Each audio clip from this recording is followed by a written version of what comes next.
Hello बच्चों, कैसे हो आप लोग। तो आज जो हम लोग चैप्टर स्टार्ट करने जा रहे हैं दैट इज़ काइनेमेटिक्स। इसके अंदर हम लोग motion in a straight line पढ़ेंगे, जो कि क्लास 11th का चैप्टर नंबर 3 है। तो इससे पहले हमने जो इसके बेसिक मैथमेटिक्स जो यूज़ होता है फिज़िक्स में, बेसिक मैथमेटिकल टूल्स बोला जाता है जिसको, तो उसके अंतर्गत हमने डिफरेंशियल कैलकुलस, इंटीग्रल कैलकुलस और वेक्टर अलजेब्रा, ये तीनों टॉपिक्स हमने कवर कर लिया है। और ये जो तीनों टॉपिक्स हैं आपको बेसिक मैथमेटिकल टूल्स के अंतर्गत आपको मिल जाएंगे। तो ये सब सारे टूल्स एक बार कंप्लीट हो जाने के बाद ही हम लोग एक्चुअल मायने में फिजिक्स को स्टार्ट कर सकते हैं। तो चलिए स्टार्ट करते हैं हम लोग काइनेमेटिक्स। तो जो काइनेमेटिक्स वर्ड का जो ओरिजिन है वो एक ग्रीक वर्ड है। जो वर्ड है दैट इज़ काइनेसिस। काइनेसिस का मतलब होता है मोशन, और ICS एक्स का मतलब होता है स्टडी ऑफ। तो जैसे मैथमेटिक्स बोलते हैं तो study of maths is mathematics, politics बोलते हैं study of polity is politics. तो इसी तरह से ICS is study of. So kinesis that is motion and x that is study of. तो study of motion is kinematics. Okay, तो ध्यान देने वाली बात यह है कि जो काइनेमेटिक्स होता है उसमें हम लोग मोशन को डिस्क्राइब करने के वेज को पढ़ते हैं। ठीक है, हम लोग मोशन का स्टडी करते हैं without going into cause of motion. तो सपोज एक बॉडी का कुछ एक्सेलरेशन है, तो एक्सेलरेशन की वजह से उसका वेलोसिटी क्या है, उसका पोजीशन क्या है, वो किस डायरेक्शन में जा रहा है। तो ये सारी चीज़ें हम लोग उसके बारे में पढ़ते हैं। बट हम ये नहीं पढ़ते हैं कि वो एक्सेलरेशन किस फोर्स की वजह से आया। तो वो जो कॉज है, द फोर्स जो एक्सेलरेशन प्रोड्यूस कर रहा है, तो उस फोर्स के बारे में हम लोग स्टडी नहीं करते हैं। तो काइनेमेटिक्स इसलिए बोला जाता है in kinematics we study ways to describe motion without going into the cause of motion. तो जो काइनेमेटिक्स है that is study of motion, तो उसको स्टडी करने के लिए ये हम लोग 5 क्वांटिटीज़ के बारे में स्टडी करेंगे। उसका distance, displacement, speed, velocity, acceleration, इसके बारे में हम लोग डिटेल में चर्चा करेंगे। तो मोशन के बारे में स्टडी करने से पहले हमको ये पता होनी चाहिए कि रेस्ट क्या होता है और मोशन क्या होता है। तो आपने मोशन की एक परिभाषा पढ़ी होगी पहले कि if a body does not change its position as time passes it is at rest. ठीक है, अगर किसी चीज़ का पोजीशन चेंज नहीं होता है टाइम के साथ तो वो रेस्ट में बोला जाएगा। ठीक है, लेकिन ये कितना अधूरा सा डेफिनेशन है वो अभी आप रियलाइज़ करोगे। तो इसको हम लोग एक एग्जांपल के थ्रू समझते हैं। सपोज़ मेरे पास कोई पेड़ है, ये ठीक है, ये ट्री है, और इसको आप ऑब्जर्व कर रहे हो यहाँ से। ठीक है, आप यहाँ पे हो, ए बोल रहा हूँ, तो आप रेस्ट पे हो, आप ग्राउंड पे हो, और ये ट्री भी ग्राउंड पे है। ठीक है, तो अगर आप इसको ऑब्जर्व करोगे तो ये ट्री का पोजीशन टाइम के साथ चेंज नहीं हो रहा है। ठीक है, अब अगर नेक्स्ट केस में मैं ऑब्जर्व करना चाहूँ इस ट्री को, सपोज मैं एक कार में बैठ जाता हूँ। ठीक है, और ये कार की कुछ वेलोसिटी है v। अब मैं इस ट्री को इस डायरेक्शन में अप्रोच करता हूँ, इस डायरेक्शन में मैं अगर मोशन करता हूँ, अप्रोच करता हूँ, तो ये ट्री मुझे अपनी तरफ आता हुआ नजर आएगा। तो इसका पोजीशन मेरे रेस्पेक्ट में, इसका पोजीशन इस ट्री का चेंज हो रहा है। ठीक है, अगर मैं ज़मीन पे खड़ा हो जाऊँ तो वो मुझे ट्री का पोजीशन चेंज होता हुआ नहीं दिखता है। अगर मैं कार में बैठ जाऊँ तो वो ट्री का पोजीशन मुझे चेंज होता हुआ नज़र आता है। इसको हम लोग और एक एग्जांपल से समझ सकते हैं। सपोज़ एक ट्रेन है, उसमें 2 दोस्त बैठे हुए हैं, आमने सामने इस तरह से बैठे हुए हैं।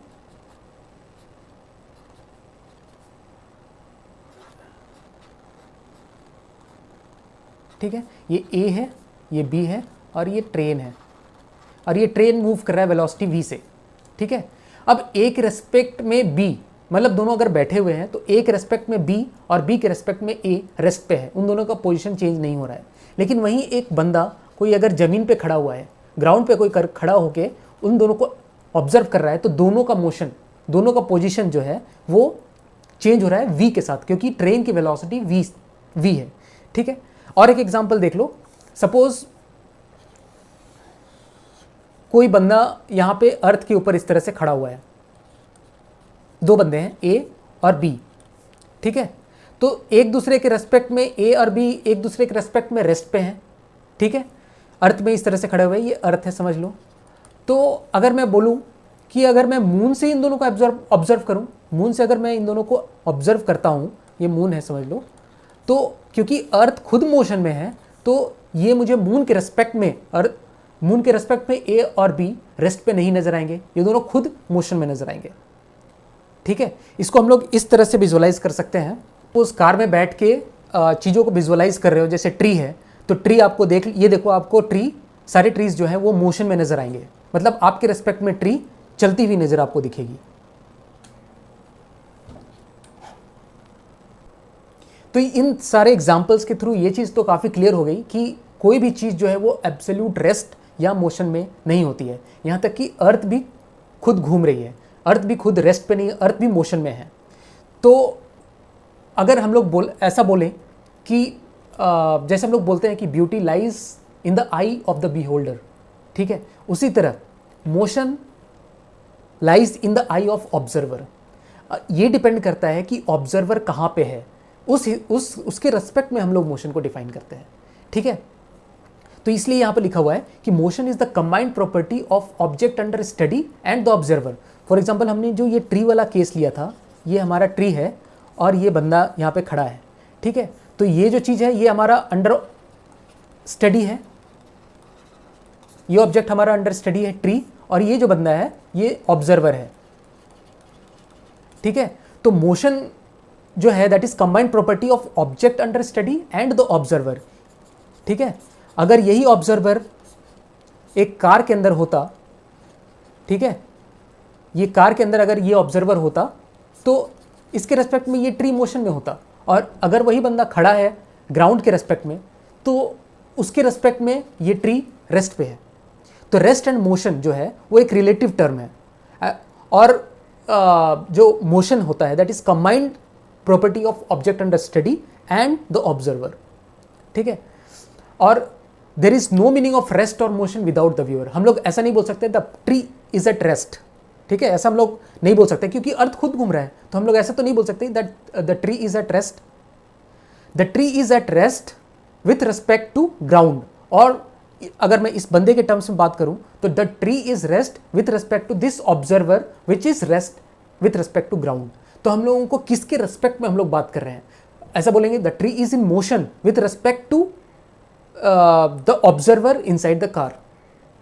ठीक है, तो there is no meaning of rest or motion without the viewer. हम लोग को बताना पड़ेगा कि किसके रेस्पेक्ट में हम लोग बात कर रहे हैं, और इसी से हमारा जो एक रेफरेंस फ्रेम का कॉन्सेप्ट जो आता है वो यहाँ से आता है कि ऑब्जर्वर, हम लोग उस चीज़ को जो ऑब्जेक्ट अंडर स्टडी है उसको हम लोग कहाँ से ऑब्जर्व कर रहे हैं। तो जिस जगह से हम लोग ऑब्जर्व करते हैं ऑब्जेक्ट अंडर स्टडी को, that is called reference frame. ठीक है, तो अगर इसका जो मोशन है उसका एक्चुअल डेफिनेशन अगर बोला जाए तो ऐसा बोलेंगे हम लोग कि an object is said to be in motion with respect to a reference frame S when its location is changing with time in same frame of reference S। तो इसको हम लोग एक एग्जांपल से समझते हैं। सपोज ये मेरे पास एक कार है और ये इसको मैंने अपना रेफरेंस फ्रेम बनाया है। अब मैं चीज़ों को कार के रेस्पेक्ट में विजुअलाइज करूँगा, ये मेरा रेफरेंस फ्रेम है। ठीक है, तो इसकी वेलोसिटी, खुद की वेलोसिटी v है, और हम लोग ऑब्जर्व करें, यहाँ एक बंदा ऑब्जर्वर है इसके अंदर में, तो जो रेफरेंस फ्रेम है उसकी वेलोसिटी v है, और हम लोग विजुअलाइज कर रहे हैं ट्री को। तो ये ट्री है वो ग्राउंड के रेस्पेक्ट में रेस्ट पे है। कार के रेस्पेक्ट में ट्री अगर अपना पोजीशन चेंज कर रहा है विथ टाइम, तो हम लोग बोलेंगे कि कार के रेस्पेक्ट में ट्री मोशन में है। तो हम लोग मोशन, कोई भी बॉडी मोशन में है या नहीं है, इसको हम लोग डिफाइन करने के लिए हम लोग एक रेफरेंस फ्रेम डिसाइड करेंगे कि मतलब किस रेफरेंस फ्रेम के रेस्पेक्ट में ये अपना पोजीशन चेंज कर रहा है या नहीं कर रहा है। अगर किसी रेफरेंस फ्रेम के रेस्पेक्ट में अगर वो पोजीशन चेंज करता है, दैट मीन्स उस रेफरेंस फ्रेम के रेस्पेक्ट में वो बॉडी मोशन में है। अगर किसी रेफरेंस फ्रेम के रेस्पेक्ट में उसका पोजीशन चेंज नहीं होता ऑब्जेक्ट अंडर स्टडी का, दैट मीन्स वो ऑब्जेक्ट रेस्ट पे है उस फ्रेम में। अगर मैं बात करूँ इसी पे एक बंदे की जो कि ग्राउंड पे ही खड़ा है, तो हम लोग बोलेंगे कि इस बंदे के रेस्पेक्ट में, ये बंदा ए है, इस बंदे के रेस्पेक्ट में ये जो ट्री है इसका पोजीशन चेंज नहीं हो रहा है अगर ये बंदा खड़ा है तो इस बंदे के रेस्पेक्ट में अगर बोला जाए, इस बंदे के रेफरेंस फ्रेम में अगर बात की जाए, तो ये ट्री मोशन में नहीं है, ये ट्री रेस्ट पे है। लेकिन अगर मैं बात करूँ इस ऑब्जर्वर के जो कि एक कार में बैठा हुआ है, अगर इस रेफरेंस फ्रेम के रेस्पेक्ट में बात करूँ तो ट्री मोशन में है, क्योंकि ये इसके रेस्पेक्ट में ट्री का पोजीशन चेंज हो रहा है टाइम के साथ। अब आ जाते हैं हम लोग क्लासिफिकेशन ऑफ मोशन की तरफ। तो मोशन को बेसिकली 3 टाइप्स में क्लासीफाई किया गया है। First is 1D, second is 2D और एंड थर्ड इज़ 3D। तो 1D मोशन को हम लोग रेक्टिलिनियर मोशन भी बोलते हैं। इसमें जो ऑब्जेक्ट जो है वो ट्रैवल करता है इन अ स्ट्रेट लाइन ओनली, एक स्ट्रेट लाइन में ही ट्रैवल करेगा, एक स्ट्रेट लाइन में। तो स्ट्रेट लाइन ऐसी भी हो सकती है, इस तरह से भी स्ट्रेट लाइन हो सकता है। मतलब ऐसा हो सकता है कि अगर हम लोग कोऑर्डिनेट एक्सिस के टर्म्स में बात करें स्ट्रेट लाइन में, तो ये सपोज मेरे पास x एंड y है, तो हो सकता है वो सिर्फ x डायरेक्शन की तरफ उसकी वेलोसिटी हो सकता है सिर्फ y डायरेक्शन में उसकी वेलोसिटी हो सकता है इसके बीच में एक स्ट्रेट लाइन इस तरह से वेलोसिटी हो। मतलब किसी भी डायरेक्शन में वो एक स्ट्रेट लाइन में ही ट्रेवल करेगा पार्टिकल हमारा। तो उसको हम लोग 1D मोशन बोलते हैं या फिर इसको हम लोग रेक्टिलिनियर मोशन बोलते हैं। ठीक है, तो motion in a straight line जो है चैप्टर नंबर 3 वो इसी के इर्द गिर्द घूमता है, दैट इज 1D मोशन या रेक्टिलिनियर मोशन। तो हम लोग इसको डिटेल में भी पढ़ने वाले हैं। सेकेंड जो क्लासिफिकेशन है मोशन का, दैट इज 2D और इन अ कर्विलिनियर मोशन। तो 2D में क्या होगा कि 2 डायमेंशनल होगा। तो सपोज हम लोग बात करें एक सर्कुलर मोशन की, तो कोई बॉडी अगर ऐसा सर्कुलर मोशन कर रही है या कोई भी पार्टिकल ऐसा कुछ सर्कुलर मोशन करता है, एंड इसको हम लोग कोऑर्डिनेट एक्सिस के टर्म से एक्स एंड वाई में डिनोट करते हैं, तो वो किसी भी एक प्लेन में कोई सा भी कर्व बना सकता है। लेकिन उसका जो मोशन है that should restrict in a plane. ये ऐसा भी हो सकता है जैसे सर्कुलर मोशन तो एक एग्जांपल हो गया, वो एक प्लेन है XY plane, suppose XY plane में ही वो कुछ ऐसा मोशन कर रहा है, वो कोई सा भी कर्व ले सकता है। सिर्फ सर्कुलर कर्व लेगा ऐसा जरूरी नहीं है, वो कोई सा भी रैंडम कर्व भी ले सकता है, लेकिन उसका मोशन रेस्ट्रिक्ट होना चाहिए एक प्लेन में। सपोज मैं बात करूँ इस बुक की, तो इसमें वो अगर मैं बात करूँ ये एक प्लेन है, क्योंकि एक प्लेन है, तो अगर मेरा पार्टिकल इसी प्लेन में कहीं भी रैंडम मूवमेंट करता है, किसी भी इस प्लेन में कहीं भी रैंडमली मूव कर रहा है, तो इसको हम लोग बोलेंगे मोशन इन अ प्लेन भी बोल सकते हैं इसको, या फिर हम लोग इसको बोल सकते हैं 2D मोशन बोल सकते हैं। सो इसको हम लोग मोशन इन अ प्लेन और कर्विलिनियर मोशन बोलते हैं। और जो तीसरा क्लासिफिकेशन है दैट इज 3D, जो कि प्लेन में नहीं होता है। अब ये किसी भी रैंडम डायरेक्शन में XYZ में किसी भी रैंडम डायरेक्शन में इसका मोशन हो सकता है। ठीक है, अगर मैं बात करूँ इसी में, तो सपोज यहाँ पर ये ऐसा ट्रैवल करते करते अचानक ये बाहर निकल गया, बाहर निकलने के बाद इधर उधर जंप मार के फिर से अंदर चला गया, या फिर बाहर ही रह गया। मतलब वो एक प्लेन में रेस्ट्रिक्ट नहीं होके प्लेन से बाहर भी मूव करके आ सकता है। तो इस तरह के जो मोशन होते हैं उसको हम लोग 3D मोशन बोलते हैं, या इसको हम लोग बोल सकते हैं motion that is not in a plane. तो इस तरह से 3 क्लासिफिकेशन हो गए हमारे मोशन के। तो सबसे पहले हम लोग डिस्कशन स्टार्ट करते हैं डिस्टेंस और डिस्प्लेसमेंट की। तो इसको हम लोग एक एग्जांपल से समझते हैं। सपोज एक पॉइंट A है और एक पॉइंट B है। तो एक पार्टिकल जो है वो कुछ ट्रेवल करता है पॉइंट A से B तक ऐसा, ठीक है, और हम लोग पॉइंट A को बोल देते हैं इनिशियल पोजीशन ऑफ पार्टिकल, और ये ट्रेवल करता करता यहाँ पहुँच गया, that is its final position. ठीक है, तो जो डिस्टेंस होता है, distance is actual path length of the particle. तो actual path length from A to B is length of this path. तो ये जो लेंथ ऑफ दिस पाथ होगा, ये जो होगा ये मेरे पास डिस्टेंस हो जाएगा इस पार्टिकल का। और डिस्टेंस हम लोगों को ही पता है कि distance is a scalar quantity, तो इसका डायरेक्शन हमको जरूरत नहीं है।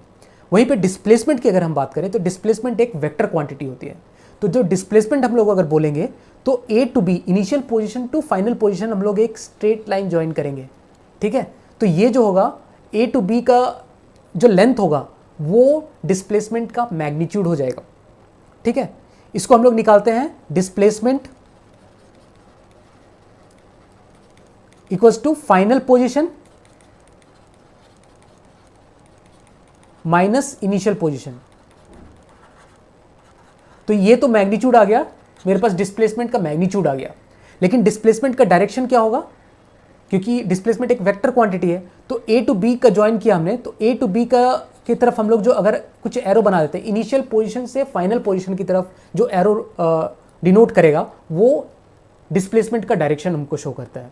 ठीक है, तो डिस्प्लेसमेंट का जो मैग्नीट्यूड हो गया, डिस्प्लेसमेंट जो मैग्नीट्यूड हम लोग बात करेंगे, तो डिस्प्लेसमेंट का मैग्नीट्यूड हो गया length of straight line joining initial position and final position, तो वो हो गया उसका मैग्नीट्यूड। और डायरेक्शन हम लोग बात करेंगे from initial position to final position, एक एरो हम लोग बनाएंगे, तो वो एरो जो होगा वो उसका डायरेक्शन देगा, from initial position to final position.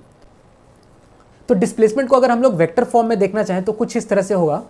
Suppose मेरे पास एक पोजीशन वेक्टर है ए, उसको हम लोग R1 वेक्टर से डिनोट कर रहे हैं, और दूसरा पोजीशन वेक्टर बी है जिसको हम लोग R2 वेक्टर से शो कर रहे हैं, ठीक है। तो अगर कोई मेरा ऑब्जेक्ट है from point A to B गया है, ठीक है, तो इसका डायरेक्शन, जो डिस्प्लेसमेंट का डायरेक्शन होगा वो इस तरह से होगा, from A to B, arrow इस तरह से बनाएंगे, ए टू बी की तरफ एरो बनाएंगे, और इसका जो मैग्नीट्यूड हो जाएगा that is R2 vector minus R1 vector, ठीक है। तो इसको हम लोग डिनोट करेंगे कैसे, displacement equals to R2 vector minus R1 vector. अब हम लोग इसको एक एग्जांपल के थ्रू देखते हैं। सपोज मेरे पास कोई एक बंदा है जो कि A टू B गया, B टू C गया, और फिर वापस C टू B पहुंचा, ठीक है। तो इस केस में अगर मैं डिस्टेंस की बात करूं तो सबसे पहले वो उसका total distance from A to B कितना हो गया, वो पहले A टू B गया 1 मीटर, B टू C गया 1 मीटर, और C टू B गया 1 मीटर। तो टोटल उसने डिस्टेंस ट्रेवल किया 3 metre. Total actual path length is 3 metre, ठीक है। तो इस केस में डिस्टेंस जो होगा वो हो जाएगा 3 मीटर। और इस केस में अगर मैं डिस्प्लेसमेंट की बात करूं तो इनिशियल पोजीशन उसका था A और फाइनल पोजीशन B। तो इनिशियल मतलब दोनों का डिफरेंस जो है फाइनल पोजीशन और इनिशियल पोजीशन का, दैट इज 1 मीटर। तो उसका जो नेट डिस्प्लेसमेंट हुआ वो 1 मीटर होगा। और डिस्प्लेसमेंट का डायरेक्शन कैसा होगा, फ्रॉम A टू B। तो ये दोनों डिफरेंस हो गया, डिस्टेंस और डिस्प्लेसमेंट। तो सपोज मेरे पास सेम मैं केस ले रहा हूँ, पॉइंट A से पॉइंट B कोई पार्टिकल मेरा इस तरह से मूव करके गया, ये तो ये मेरा, इसको मैं डिस्टेंस बोलूँगा, और A टू B में स्ट्रेट लाइन खींच के मैं इसको डिस्प्लेसमेंट बोलूँगा, ठीक है। तो यहाँ से हम लोग देख सकते हैं कि डिस्टेंस जो है वो always greater then magnitude of displacement होगा। मैं मैग्नीट्यूड ऑफ डिस्प्लेसमेंट इसलिए बोल रहा हूँ क्योंकि डिस्प्लेसमेंट जो है वो एक वेक्टर क्वांटिटी है, तो हम लोग उसका मैग्नीट्यूड से कंपेयर करेंगे। डिस्टेंस जो होगा हमेशा पॉजिटिव होगा, लेकिन डिस्प्लेसमेंट जो होगा वो पॉजिटिव भी हो सकता है, नेगेटिव भी हो सकता है, जीरो भी हो सकता है, ठीक है। तो इसलिए मैं डिस्टेंस को हमेशा डिस्प्लेसमेंट के मैग्नीट्यूड से कंपेयर कर रहा हूँ। अगर मुझे स्केलर और वेक्टर कंपेयर करना होगा तो मैं उसके मैग्नीट्यूड से दोनों को कंपेयर करूँगा। तो distance is always greater then magnitude of displacement. या इक्वल टू साइन कब आएगा, जब एक्चुअल पाथ लेंथ जो होगा वो A टू B वो एक स्ट्रेट लाइन ही फॉलो करे।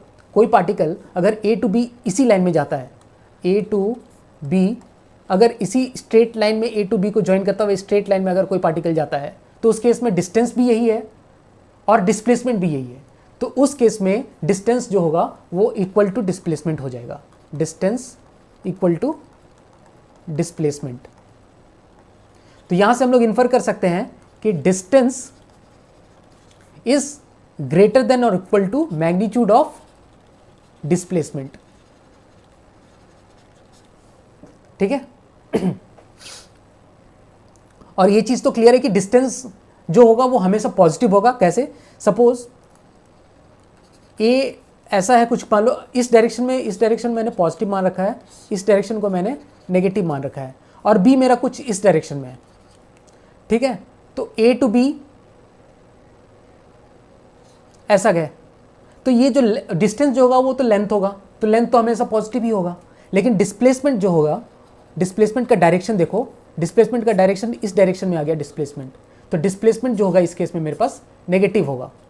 अगर यहाँ से यहाँ सपोज 5 मीटर है तो हम लोग इसको बोल देंगे, और ये एक्स डायरेक्शन है, सपोज पॉजिटिव, ये एक्स एक्सिस है, तो हम लोग यहाँ से बोल देंगे ना -5 आई कैप, ये मेरा डिस्प्लेसमेंट हो गया। तो displacement can B negative, positive और जीरो, बट डिस्टेंस जो होगा वो ऑलवेज पॉजिटिव होगा। तो डिस्टेंस और डिस्प्लेसमेंट को समझने के लिए एक छोटा सा हम लोग न्यूमेरिकल इसके ऊपर देख लेते हैं। तो क्वेश्चन को ध्यान से पढ़ लो। एक सेमी सर्कुलर ट्रैक है, ठीक है, और उसका जो रेडियस है दिया हुआ है 40 मीटर, ठीक है, और एक ओल्ड पर्सन है जो कि मॉर्निंग वॉक करता है यहाँ से इस पॉइंट से लेके इस पॉइंट तक। सपोज़ ये पॉइंट मेरे पास ए है और ये बी है, तो ये ए से बी जाता है। तो डिस्टेंस और डिस्प्लेसमेंट मुझे इस केस में निकालना है, ठीक है। तो जो डिस्टेंस होगा वो तो actual path length from A to B होगा। तो actual path length from A to B अगर मैं बात करूँ डिस्टेंस, तो वो क्या हो जाएगा, ये हो जाएगा मेरे पास पाई इंटू आर। ऐसा क्यों? क्योंकि एक ये सेमी सर्कुलर ट्रैक है, तो फुल सर्कल का perimeter that is 2 pi R, तो हाफ सर्कल का perimeter that is pi R. तो pi into R that is 40 meter into pi which is equal to 40 pi meter. ये तो हो गया मेरे पास डिस्टेंस। और अगर मैं बात करूं डिस्प्लेसमेंट की, तो डिस्प्लेसमेंट होगा shortest distance between A and B, और एक line shortest distance between A and B that is straight line joining A and B. A और बी को स्ट्रेट लाइन ज्वाइन करता हुआ ये जो लाइन होगा वो तो साफ दिख रहा है कि this is diameter of this same circle. तो डिस्प्लेसमेंट जो होगा विच इज इक्वल टू, यहाँ से यहाँ तक का लेंथ हो गया 40 मीटर और यहाँ से यहाँ तक का लेंथ हो गया 40 मीटर। तो टोटल लेंथ हो गया 40 metre plus 40 metre that is 80 metre. तो डिस्टेंस इस केस में हो गया 40 पाई और डिस्प्लेसमेंट इस केस में हो गया 80 मीटर। सिंपल सा क्वेश्चन था। अब अगली जो क्वांटिटी है that is velocity and speed. तो हम लोग को ये पता है कि speed is a scalar quantity, ठीक है, और velocity is a vector quantity, ठीक है। तो स्पीड को हम लोग डिफाइन करते हैं डिस्टेंस बाय टाइम। ये क्लास 9 10th में आपने पढ़ा होगा, speed is equals to distance by time. और वेलोसिटी क्योंकि एक वेक्टर क्वांटिटी है इसीलिए हम लोगों को इसको डिफाइन करना होगा डिस्प्लेसमेंट बाय टाइम। तो डिस्प्लेसमेंट खुद एक वेक्टर है, डिस्टेंस इस केस में स्केलर हो गया, टाइम तो स्केलर होता ही है, और डिस्प्लेसमेंट एक वेक्टर हो गया, टाइम एक स्केलर है, ठीक है। तो speed is equals to distance by time and velocity equals to displacement by time.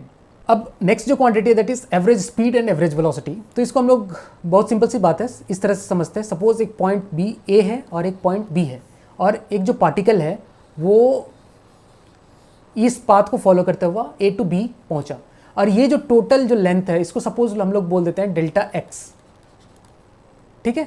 ये जो लेंथ है दैट इज डिस्टेंस, इसको हम लोग डेल्टा एक्स बोल देते हैं। इसको मैं लिख देता हूँ distance equals to delta x, ठीक है। और यहाँ से ए टू बी पहुँचने में उसको जो टोटल टाइम लगा that is delta T, time interval इसको बोलता हूँ, टाइम इंटरवल,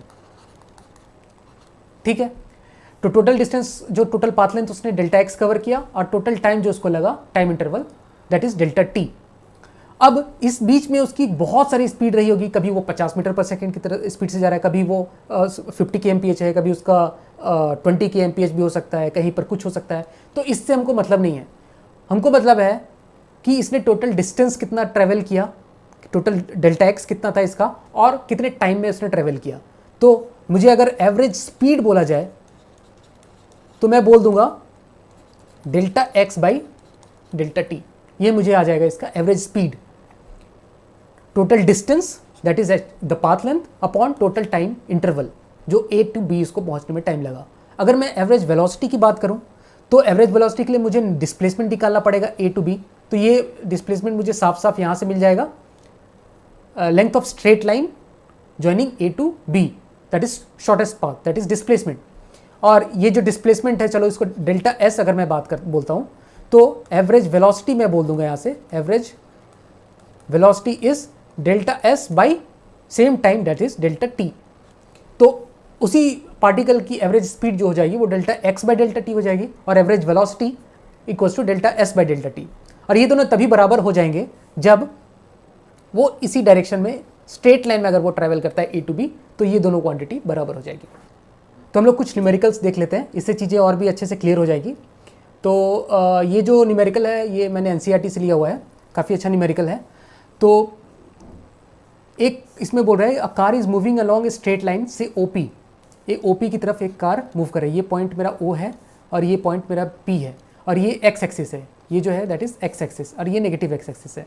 ओ यहाँ पर इसका ओरिजिन है। तो it moves from point O to P in 18 seconds. तो हम लोग ऐसा लिख सकते हैं डेल्टा टी ओ पी बोल देते हैं, ओ टू पी को। Time interval for O P is 18 seconds and P to Q, so delta t P to Q हम लोग लिख देते हैं 6 सेकेंड्स। ठीक है, पहले में पूछ रहा है what is the average velocity and average speed of the car in going from O to P. तो अगर पहला क्वेश्चन हम लोग देखते हैं ए, सो इस केस में हम लोग बोलेंगे एवरेज स्पीड जो होगा that is total distance upon time interval. Total distance from O to P देखा जाए दैट इज 360। ठीक है, ये वाली लेंथ दैट इज 360 मीटर। तो यहाँ से टोटल डिस्टेंस आ गया 360 मीटर और ओ टू पी जाने में उसको टाइम कितना लगा, time interval that is 18 seconds. 18 seconds, so यहाँ से आ गया सीधा सीधा 20 मीटर पर सेकेंड। ठीक है, अब इसी केस में मुझे अगर एवरेज वेलोसिटी निकालना हो तो एवरेज वेलोसिटी हो गया मेरे पास टोटल डिस्प्लेसमेंट। तो इस केस में टोटल डिस्प्लेसमेंट और टोटल डिस्टेंस सेम है क्योंकि एक स्ट्रेट लाइन में सीधा डायरेक्शन में जा रहा है। तो और ऐसे भी ओ टू पी को ज्वाइन करने पे 360 मीटर मुझे मिल रहा है। ठीक है, तो total displacement is 360 metre divided by total time same वही होगा 18 सेकेंड। इससे आ गया मेरे पास 20 मीटर पर सेकेंड। ठीक है, तो ये तो हो गया एवरेज वेलोसिटी का मैग्नीट्यूड 20 मीटर पर सेकेंड और उसका डायरेक्शन होगा वो फ्रॉम ओ टू पी होगा। ये हमने देखा था क्योंकि डिस्प्लेसमेंट का जो डायरेक्शन होगा वो ओ टू पी होगा। तो एवरेज वेलोसिटी और एवरेज स्पीड इस केस में सेम आ गई। अब अगर मैं बात करूँ बी की, पार्ट बी में from O to P and back to Q, पहले वो ओ टू पी जाता है और बैक टू क्यू आता है। तो ओ टू पी जाने में 360 मीटर और पी टू क्यू बैक आने में ये 120 मीटर। यहाँ से आ गया 360 माइनस 420 इज 120। ये distance P to Q is 120। तो अगर मैं बात करूँ इस केस में एवरेज स्पीड की, बी पार्ट के लिए एवरेज स्पीड जो हो गया, टोटल डिस्टेंस कितना ट्रेवल किया इसने, total distance is 360 meter plus 120 meter divided by total time कितना लगा इसको, OP time interval for OP is 18 second plus P Q के लिए इसको total time interval is 6 second. So ये आ गया मेरे पास 480 meter divided by 24 meter which is equal to 20 meter per second. ठीक है, और अगर मैं बात करूं एवरेज वेलोसिटी की, इस केस में एवरेज वेलोसिटी, तो एवरेज वेलोसिटी निकालने के लिए मुझे डिस्प्लेसमेंट निकालना पड़ेगा क्योंकि उसका फाइनल पोजीशन Q है और इनिशियल पोजीशन O है। मुझे कोई मतलब नहीं कि वो O टू P गया फिर कहाँ से कहाँ गया, उससे कोई मतलब नहीं। मुझे फाइनल पोजीशन और इनिशियल पोजीशन, फाइनल पोजीशन उसका Q है और इनिशियल पोजीशन उसका O है। तो इन दोनों का डिफरेंस देखो, ये 240 आ गया, ये है 240 मीटर। तो ये इसका डिस्प्लेसमेंट है, final position minus initial position, ये डिस्प्लेसमेंट आ गया इसका 240 मीटर। तो एवरेज वेलोसिटी के लिए मैं बोलूँगा 240 metre divided by total time कितना लगा इसको आने में, टोटल टाइम जो लगेगा वो 18 सेकेंड प्लस 6 सेकेंड ही लगा। ठीक है, तो डैट इज 24 सेकेंड। तो इस केस में ये आ गया 10 मीटर पर सेकेंड। तो एवरेज वेलोसिटी इस केस में हो गया 10 मीटर पर सेकेंड क्योंकि डिस्प्लेसमेंट चेंज हो गया, और एवरेज स्पीड इस केस में हो गया सेकेंड केस में 20 मीटर पर सेकेंड।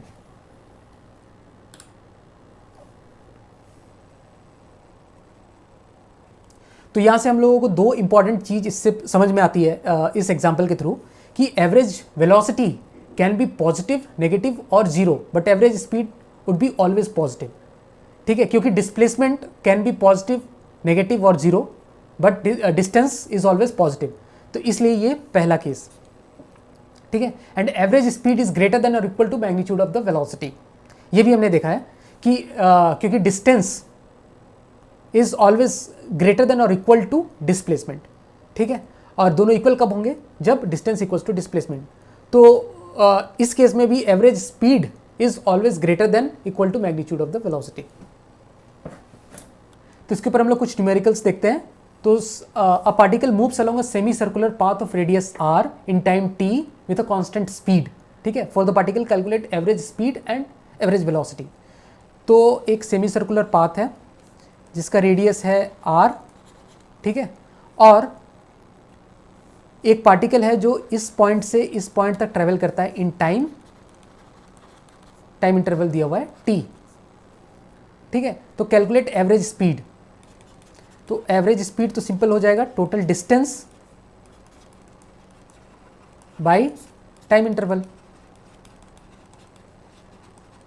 तो डिस्टेंस कितना हो गया इस केस में, ये हाफ सर्कल है तो पाई आर, पूरा सर्कल होता है दैट वो 2 पाई आर हो जाता, तो इस केस में हाफ सर्कल है that is pi into r divided by time interval is t. तो ये हो गया इसका एवरेज स्पीड। अब इस केस में अगर मैं बात करूं एवरेज वेलोसिटी की, तो एवरेज वेलोसिटी हो जाएगा डिस्प्लेसमेंट अपॉन टाइम इंटरवल। तो डिस्प्लेसमेंट कितना हो गया, डिस्प्लेसमेंट तो हो गया यहां से वो straight line joining initial and final position, तो ये हो गया इसका डायमीटर दैट इज 2r यहां से यहां तक, तो डिस्प्लेसमेंट इज 2r और टाइम इंटरवल इज t।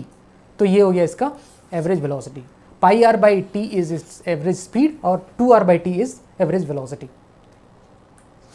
तो नेक्स्ट न्यूमेरिकल है, a body travels the first half of the total distance with velocity v1 and second half with velocity v2, calculate the average speed। ठीक है, तो इसमें जो common mistake होता है वो लोग कर देते हैं v1 प्लस v2 बाई 2 और वो गलत करके आ जाते हैं मजे में, और उनको लगता है सही है क्योंकि एवरेज देखते ही हमारा मन करता है कि v1 प्लस v2 बाई 2 कर दो, लेकिन वो गलत होता है। तो हमने देखा था कि एवरेज स्पीड इक्वल्स टू होता है डिस्टेंस अपॉन टाइम इंटरवल। ठीक है, तो सपोज बॉडी ट्रेवल करता है पॉइंट ए से पॉइंट बी, तो पॉइंट ए से पॉइंट बी का डिस्टेंस समझ लो d है कुछ, ठीक है, और वो हाफ ऑफ द डिस्टेंस जो ट्रेवल करता है वो v1 से करता है, तो एक पॉइंट हम लोग बीच में ले लेते हैं o। तो यहाँ से यहाँ का डिस्टेंस जो ट्रेवल करता है वो, अगर ये डिस्टेंस हम बोले d/2 है और o to b है d/2, तो यहाँ से यहाँ तक का जो डिस्टेंस है वो v1 स्पीड से ट्रेवल करता है और इधर से जो स्पीड है वो इसकी v2 होती है। तो यहाँ पर अगर टाइम मैं बोलूँ speed is equals to distance by time से, टाइम इक्वल्स टू हो जाएगा मेरे पास डिस्टेंस बाय स्पीड। ठीक है, तो a to o time interval for a to o, for a to o कितना हो जाएगा, डिस्टेंस है मेरे पास टाइम a to o में d/2, ठीक है, और टोटल वेलोसिटी इसकी स्पीड हो जाएगी v1, तो ये हो जाएगा d/2 v1। उसी तरह से टाइम इंटरवल फॉर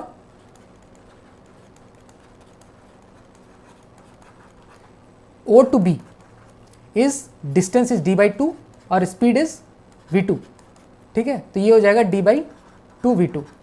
तो टोटल डिस्टेंस मेरे पास इस केस में हो गया d that is a to b, और टोटल टाइम कितना हो गया, time from a to o plus time from o to b is total time from a to b। तो a to o में हमने निकाल के रखा है इसको d/2 v1 और o to b का टोटल टाइम मैंने निकाल के रखा है d/2 v2। इससे d कैंसिल हो जाएगा और ये आ जाएगा 2 v1 v2 divided by v1 plus v2, ये आ जाएगा मेरे पास एवरेज स्पीड।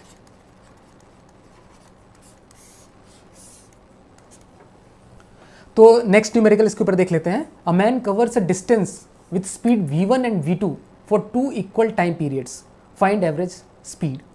ठीक है, तो सपोज मैं कंसिडर करूंगा पॉइंट ए से पॉइंट बी तक, ठीक है, और वो क्या करता है v1 स्पीड चलता है कुछ t टाइम तक, फिर वो v2 चलता है t टाइम तक, और इस तरह से वो a to b पहुंचता है।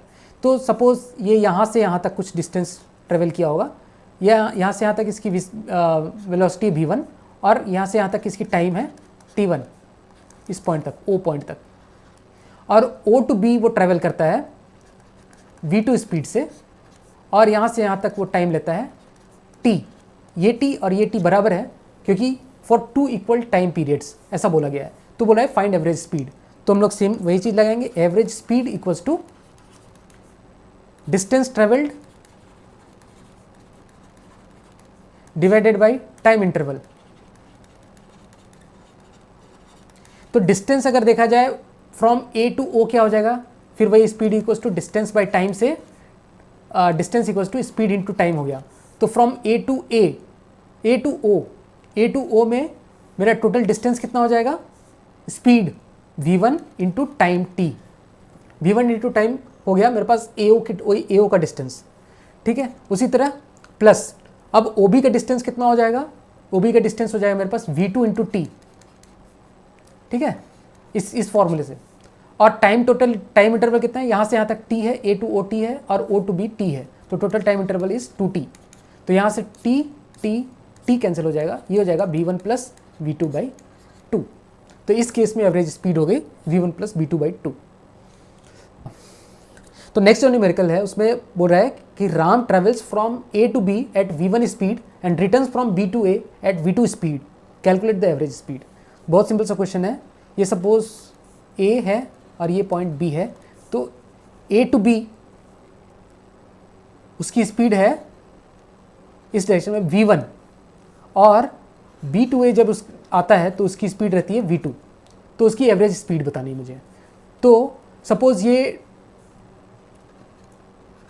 डिस्टेंस है, इसको मैं D बोलता हूँ, ठीक है। तो एवरेज स्पीड सेम फॉर्मूला में लगाऊंगा, टोटल डिस्टेंस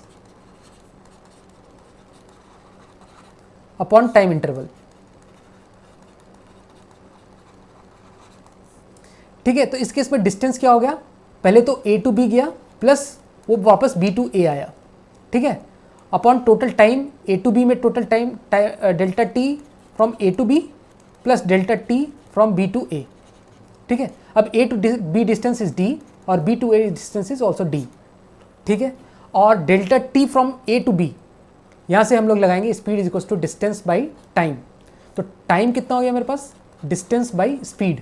तो डिस्टेंस कितना है A to B is D, और डिवाइडेड बाई स्पीड कितना है A टू B में जाने में, दैट इज V1 प्लस अब B टू A में डिस्टेंस कितना है D, और उसकी वेलोसिटी उसकी स्पीड क्या है V2।